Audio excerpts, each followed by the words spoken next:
चलिए चलते हैं 2025 के आखिर में राजस्थान में। उस वक्त वहां कुछ ऐसी चीजें हो रही थीं जो पहली नजर में एक दूसरे से बिल्कुल अलग लग सकती थी। जैसे एक पर्वतारोही एक नया रिकॉर्ड बना रही थी, एक पुराने किले में हजारों बच्चे पेंटिंग कर रहे थे और कुछ पुराने बोझिल कानूनों को बदला जा रहा था। लेकिन ये सब असल में एक बड़ी और महत्वाकांक्षी सोच का हिस्सा थे। तो ये सवाल मन में आता है कि आखिर कोई भी राज्य अपना भविष्य बनाता कैसे है? क्या ये किसी एक दिन में, एक झटके में हो जाता है, या इसके पीछे कोई बहुत गहरी प्रक्रिया होती है? इसका जवाब पता है, किसी एक बड़े मास्टर प्लान में नहीं है, बल्कि ये सैकड़ों छोटे छोटे लेकिन बहुत सोचे समझे कदमों से होता है। हर एक कदम दूसरे से जुड़ा होता है, एक बड़ी तस्वीर बनाने के लिए। जरा सोचिए, एक नया कानून बनाना सिर्फ नियमों में बदलाव नहीं है, ये बिजनेस के लिए एक नया रास्ता खोलता है और भरोसे का एक नया माहौल भी बनाता है। और 2025 के आखिर में राजस्थान ठीक यही कर रहा था। तो ये कहानी है उन कदमों की जिनसे एक राज्य खुद को एक नए सिरे से गढ़ रहा था। तो सवाल यह है कि आखिर ये कदम थे क्या? चलिए सबसे पहले नींव से ही शुरू करते हैं। शासन यानी गवर्नेंस। किसी भी बड़े बदलाव की शुरुआत यहीं से होती है, और राजस्थान ने कुछ बुनियादी लेकिन बहुत जरूरी सुधार किए। सोचिए, कानूनों को आम लोगों के लिए आसान और भरोसेमंद कैसे बनाया जा सकता है?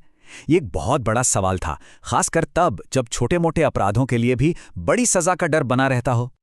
और इसका जवाब सामने आया जन विश्वास अधिनियम के तौर पर। ये एक बहुत बड़ा नीतिगत बदलाव था, जिसके तहत करीब 42 पुराने कानूनों में सुधार किए गए।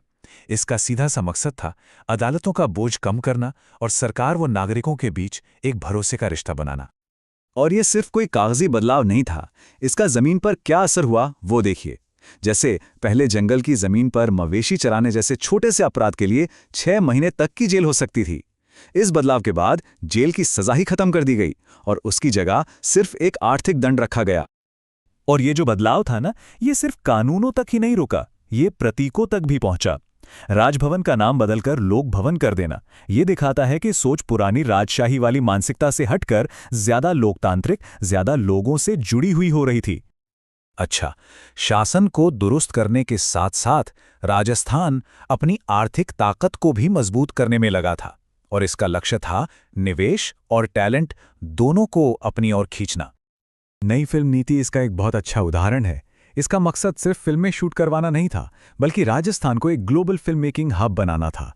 यहाँ के लोकल टैलेंट को मौका देना था और टूरिज्म को भी बढ़ावा देना था। और इंटरनेशनल अवार्ड जीतने पर 1 करोड़ तक का कैश प्राइज, ये इसी बड़ी सोच को दिखाता है। तो मतलब फंडा बहुत सीधा था। कोई फिल्म राजस्थान को अपनी स्क्रीन पर जितना ज्यादा दिखाएगी, उसे उतना ही ज्यादा आर्थिक सपोर्ट मिलेगा। यानी इंसेंटिव को सीधे सीधे राज्य के प्रमोशन से जोड़ दिया गया। राज्य ने सिर्फ देश के अंदर ही नहीं बल्कि बाहर भी देखा। विदेश में रहने वाले राजस्थानियों को वापस अपनी जड़ों से जुड़ने और निवेश करने के लिए प्रोत्साहित करने के लिए नई पहलें शुरू की गईं। स्कूलों से लेकर स्वास्थ्य तक और विरासत को बचाने से लेकर पर्यावरण तक, हर क्षेत्र में। पर देखिए, ये जो पूरा नजरिया था, ये सिर्फ कानूनों और पैसों के बारे में ही नहीं था। ये राजस्थान की जो अनूठी सांस्कृतिक और पर्यावरणीय पहचान है, उसे बचाने और उसे भविष्य के लिए तैयार करने के बारे में भी था। ये टाइमलाइन देखिए, ये अपने आप में एक कहानी कहती है। रामसर साइट्स अंतर्राष्ट्रीय महत्व की वो ज़मीनें होती हैं जो प्रवासी पक्षियों और बायोडाइवर्सिटी के लिए बहुत ज़रूरी हैं। यहाँ पर पूरे 35 साल का एक लंबा गैप दिखता है, और फिर अचानक 2025 में एक ही साल में 3 नई साइट्स को ये दर्जा मिलना एक बहुत बड़ी उपलब्धि थी। और ये पहचान सिर्फ प्रकृति तक ही सीमित नहीं थी। अच्छा, अब जरा इस नंबर पर गौर कीजिए, 5000। अब भला इसका संस्कृति से क्या लेना देना हो सकता है?